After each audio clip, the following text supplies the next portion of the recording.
bons combats de la foi. Combat les bons combats de la foi.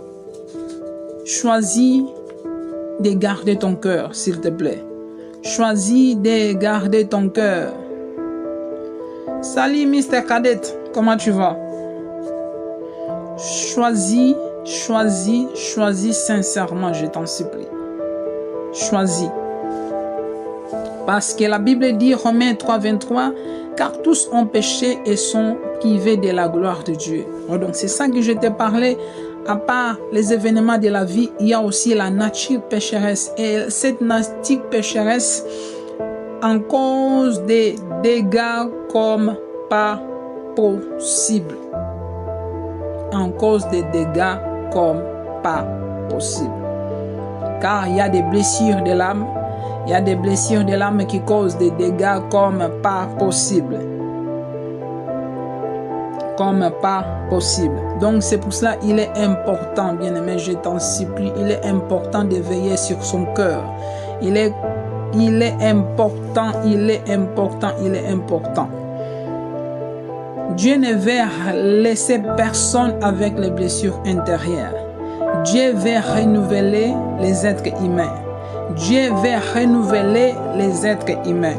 Dieu veut transformer, Dieu veut changer, afin que les hommes qui sont sauvés, que Dieu les utilise pour sauver les autres. Afin que les hommes qui sont transformés, Dieu les utilise pour transformer les autres. Dieu prend les hommes, donc Dieu prend les hommes déformés par la nature pécheresse et par les événements de la vie, pour les transformer pour la gloire de son Seigneur.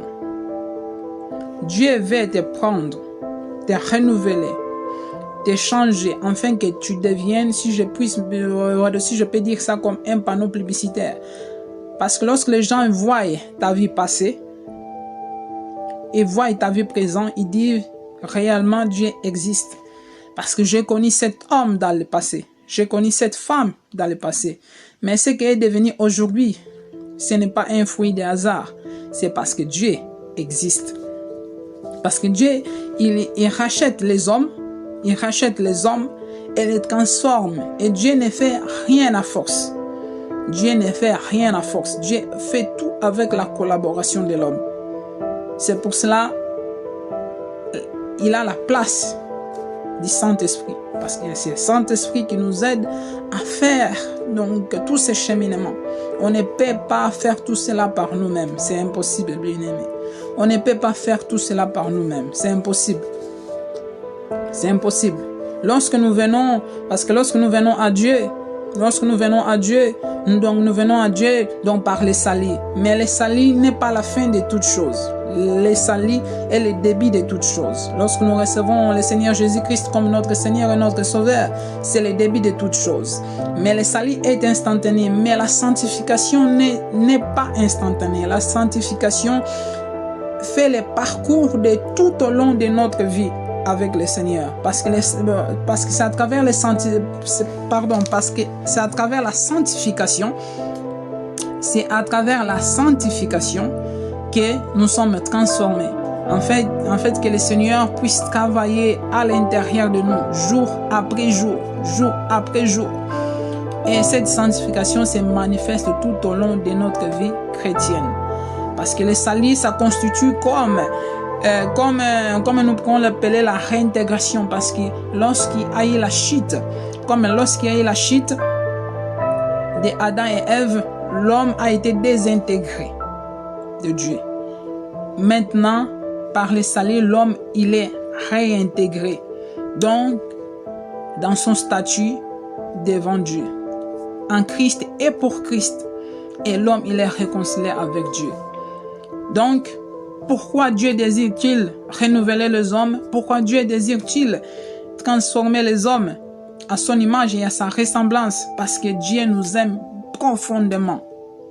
Dieu nous aime profondément et il veut nous transformer, il veut nous renouveler afin que nous puissions devenir des panneaux publicitaires pour sa gloire. Dieu a un désir que nous puissions devenir des panneaux publicitaires à travers notre façon de penser, notre façon de voir, notre façon d'entendre, notre façon de parler, notre façon de s'habiller, notre façon de les servir, notre façon de conseiller, notre façon d'être, notre façon de faire. En fait, que lorsque le Seigneur prend toute la place en nous et il transforme, il renouvelle et il nous présente au marché. Donc c'est comme un concessionnaire qui a pris le temps de bâtir un chef-d'œuvre afin de le présenter donc dans un magasin.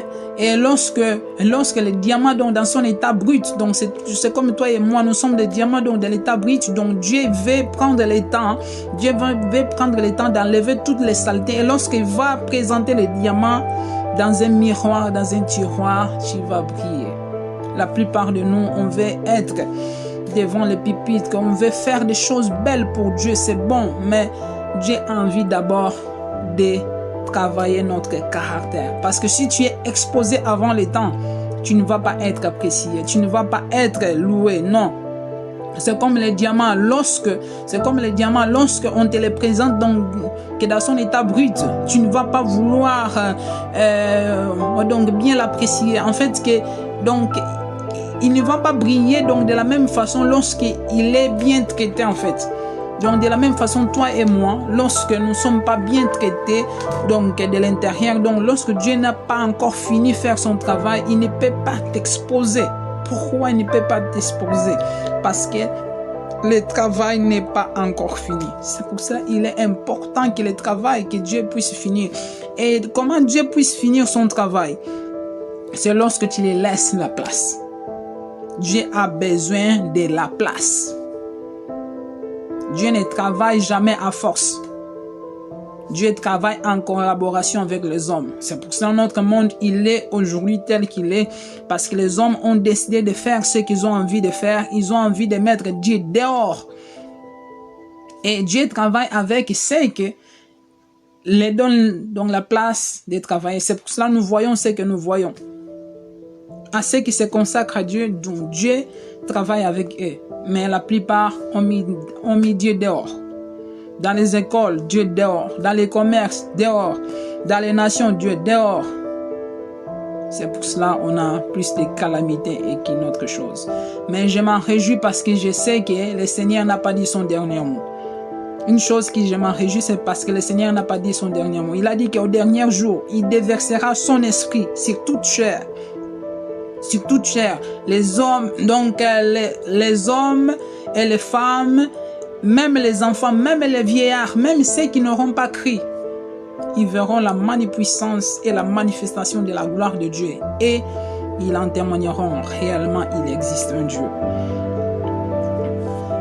L'amour de Dieu, pourquoi Dieu désire-t-il renouveler les hommes, transformer les hommes? Parce que Dieu nous aime. Dieu a tant aimé le monde qu'il a donné son Fils Jésus-Christ, afin que quiconque croit en lui ne périsse point, mais qui ait la vie éternelle. Et l'amour de Dieu pousse Dieu à nous libérer de tout fardeau du passé. C'est pourquoi Dieu a besoin de te libérer de tout fardeau du passé. Dieu a besoin de ça. Dieu n'attend que ça, que tu puisses laisser la place afin qu'il puisse te faire évoluer, te coacher, changer ton être intérieur et faire de toi la personne que lui, il veut que tu sois. Nous servons Dieu par plusieurs manières. Mais Dieu veut nous réformer, nous renouveler, afin que nous devions ce qu'il lui veut que nous soyons. Que nous puissions vivre la vie que Dieu veut que nous vivions. Que nous accomplissions les désirs et les parfaits plans que le Dieu a pour nous. Et le Saint-Esprit est le maître et la personne par l'excellence que Dieu dans sa dimension de l'esprit. La Bible dit que dans Jean 14, 16 à 17, la Bible dit « Et moi je prierai le Père, et il vous donnera un autre consolateur, afin qu'il demeure éternellement avec vous. L'esprit de vérité que le monde ne peut recevoir, parce qu'il ne le voit point et ne le connaît point. mais vous les connaissez car il demeure en vous et il sera en vous. Le Saint-Esprit, c'est la personne à laquelle nous devons nous attacher pour manifester Christ sur la terre. Parce que le monde attend avec un ardent désir la manifestation des fils et des filles de Dieu.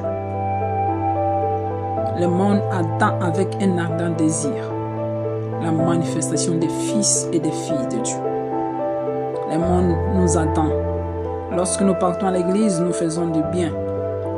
Mais lorsque nous sortons, est-ce que nous manifestons réellement le caractère de Christ ou nous avons une vie dedans et une vie dehors? C'est important, bien aimé. Avoir une seule identité en Christ. Connaître son identité à Christ. Pourquoi Dieu désire-t-il nous transformer? Parce que Dieu s'est langui de voir ses enfants devenir des géants au niveau spirituel. Devenir des hommes et des femmes qui vont faire la différence dans leur génération. Pas simplement par leurs paroles, mais par leur agissement, par leur être avant de faire. D'abord être avant de faire. La plupart de nous, nous soupirons faire, pas être, mais je t'en supplie, soupire, être avant de faire. C'est vraiment important.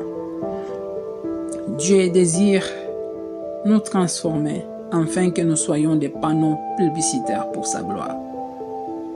Et le Saint-Esprit est l'allié par l'excellence par laquelle nous poussions aller vers cette direction. Je m'arrête là pour aujourd'hui. Que Dieu vous bénisse et que la journée se passe à merveille. Au nom de Jésus. À bientôt. Ciao.